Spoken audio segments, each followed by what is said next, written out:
Ketahuilah, tidak lama lagi rasa aman itu akan berubah menjadi ketakutan, masa luangmu menjadi kesempitan, kesehatanmu menjadi sakit, kemuliaanmu menjadi kehinaan, kedudukanmu menjadi rendah, kekayaanmu menjadi...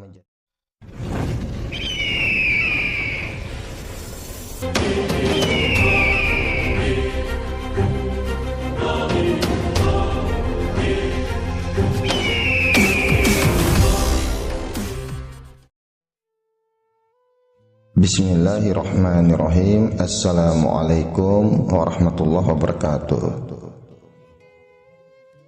Marilah kita sama-sama memperhatikan percakapan seorang guru dengan muridnya, di mana dalam percakapan mereka ini mengandung banyak sekali hikmah yang bisa dijadikan sebagai pelajaran yang sangat berharga bagi kita semuanya. Dikisahkan, pada suatu hari ada salah seorang santri bertanya kepada gurunya. Dia berkata, "Wahai guruku, bagaimanakah caranya di saat saya berzikir agar terhindar dari bisikan nafsu dalam seluruh nafas dan jiwa?" Gurunya menjawab, "Ketuklah pintu zikir dengan hasrat dan sikap sangat membutuhkan kepada Allah, dan menjauhkan diri dari segala hal selain Allah Subhanahu wa ta'ala. Lakukanlah dengan menjaga rahasia batin agar jauh dari bisikan nafsu dalam seluruh nafas dan jiwa, sehingga kamu memiliki kekayaan rohani.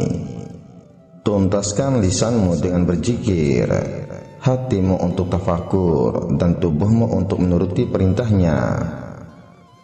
Dengan demikian, kamu bisa tergolong orang-orang soleh."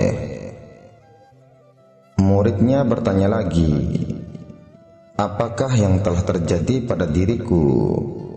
Karena seringkali saya merasakan zikir terasa berat di lisanku." Gurunya menjawab, "Ketahuilah, manakala zikir terasa berat di lisanmu, hal itu semata-mata karena dosa-dosamu atau kemunafikan dalam hatimu. Tidak ada jalan bagimu kecuali bertobat, memperbaiki diri, hanya menggantungkan diri kepada Allah Subhanahu wa ta'ala dan ikhlas beragama." Lalu muridnya berkata, "Manakah yang dikatakan orang yang berakal?" Gurunya menjawab, "Orang yang berakal adalah orang yang dapat memahami apa yang diinginkan Allah darinya, yaitu dalam memperoleh nikmat, bencana, melaksanakan ketaatan, atau terjerumus dalam kemaksiatan." Penjelasannya begini. Yang pertama, jika engkau memperoleh nikmat, maka Allah mengharuskanmu untuk bersyukur.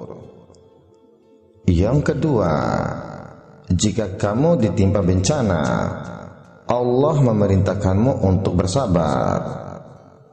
Yang ketiga, jika Allah memberimu taufik untuk taat, itu artinya Allah memerintahkanmu untuk suhudul minnah dan meyakini bahwa Allah lah yang memberikan taufik.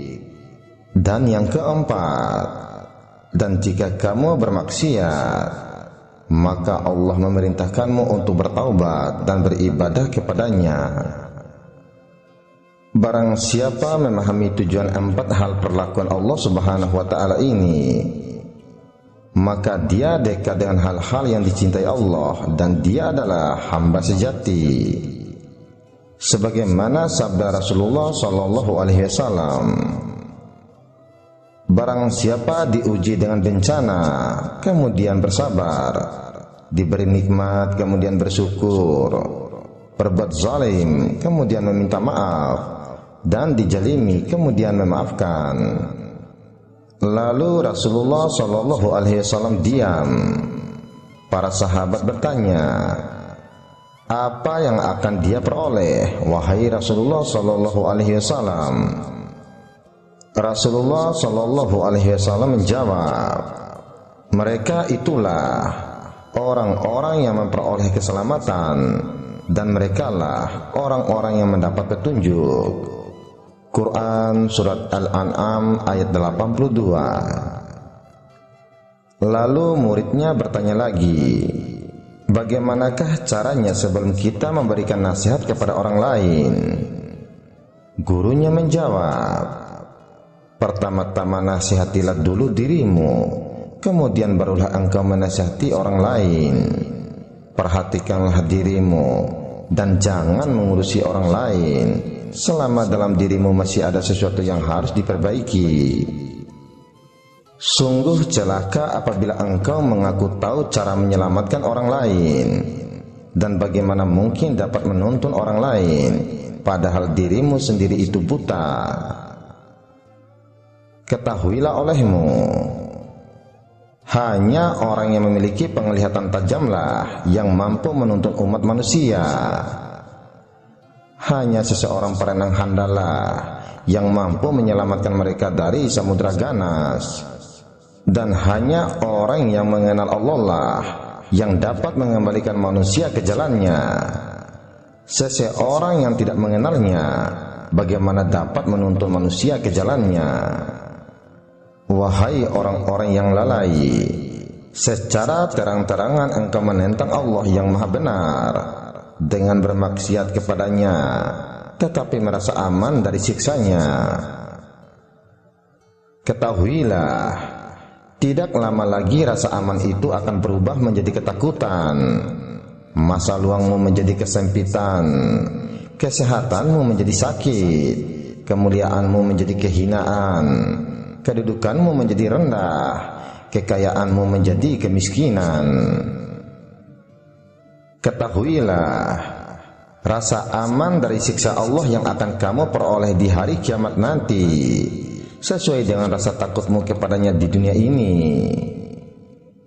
Sebaliknya, ketakutanmu di hari kiamat sesuai dengan rasa amanmu dari siksa Allah di dunia.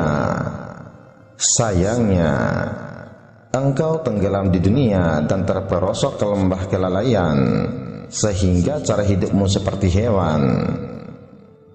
Yang kalian ketahui hanya makan, minum, menikah dan tidur. Keadaan kalian ini tampak nyata bagi orang-orang yang berhati suci. Rasa rakus terhadap dunia, keinginan untuk mencari dan menumpuk-numpuk harta telah memalingkan kalian dari jalan Allah dan pintunya. Wahai yang ternoda karena ketamakannya, andai kata kamu bersama penghuni bumi bersatu untuk mendatangkan sesuatu yang bukan bagianmu, maka kalian semua tidak akan mampu mendatangkannya. Oleh karena itu, tinggalkanlah rasa tamak untuk mencari sesuatu rezeki yang telah ditetapkan untukmu maupun yang tidak ditetapkan untukmu. Apakah pantas bagi seorang yang berakal untuk menghabiskan waktunya memikirkan sesuatu yang telah selesai pembagiannya? Lalu muridnya bertanya lagi, apakah yang bisa menghapus agama? Gurunya menjawab, 4 hal berikut inilah yang bisa menghapus agama kalian. Yang pertama, kalian tidak mengamalkan apa yang kalian ketahui. Yang kedua, kalian mengamalkan apa yang tidak kalian ketahui. Yang ketiga, kalian tidak mau mempelajari apa yang tidak kalian ketahui, maka selamanya kalian akan bodoh. Dan yang keempat, kalian mencegah orang lain untuk mempelajari apa yang tidak mereka ketahui. Kalian menghadiri majelis ilmu hanya untuk mencari jalan keluar bagi permasalahan duniawi kalian, bukan untuk mengobati penyakit hati. Kalian tidak mendengarkan nasihat para penceramah, tetapi meneliti kesalahan mereka, kemudian menghina dan mentertawakannya. Kalian juga bermain-main dalam majelis. Sesungguhnya kalian sedang mempertaruhkan diri kalian kepada Allah yang Maha Agung dan Maha Mulia. Segeralah bertobat. Jangan mencontoh musuh-musuh Allah. dan segeralah berusaha untuk mengambil manfaat dari apa yang kalian dengar. Dan ketahuilah olehmu akan hal ini, pekerjaan terberat itu ada 3. Yang pertama, sikap dermawan di saat dalam keadaan sempit. Yang kedua, menjauhi dosa dikala sendiri. Dan yang ketiga, berkata benar di hadapan orang yang ditakuti.